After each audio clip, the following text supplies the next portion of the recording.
প্রবাসী রানা লস্করের প্রায় ৩ কোটি টাকার সহায় সম্পদ, বাড়িগাড়ি ও স্বর্ণালংকার প্রতারণার মাধ্যমে আত্মসাৎ করার অভিযোগ উঠেছে তার স্ত্রী নাজনীন আক্তারের বিরুদ্ধে।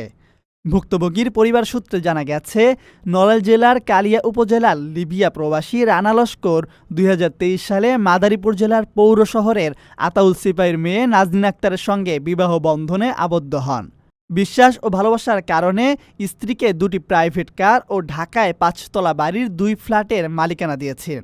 কয়েক বছরের মধ্যে নাজনীন রানা লস্করের সঙ্গে অশান্তি সৃষ্টি করেন এবং ২০২৫ সালের ১২ অক্টোবর একতরফা ডিভোর্সের কাগজ পাঠান। এরপর প্রবাসীর পরিবারকে ঢাকার বাড়ি থেকে বের করে দেওয়া হয়।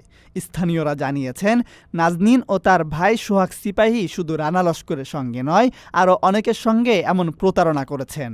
রানা লস্কর বলেন, স্ত্রী আমার সরলতার সুযোগ নিয়ে সম্পদ হাতিয়ে নিয়েছে, বাবা মাকে ঘর থেকে বের করে দিয়েছে।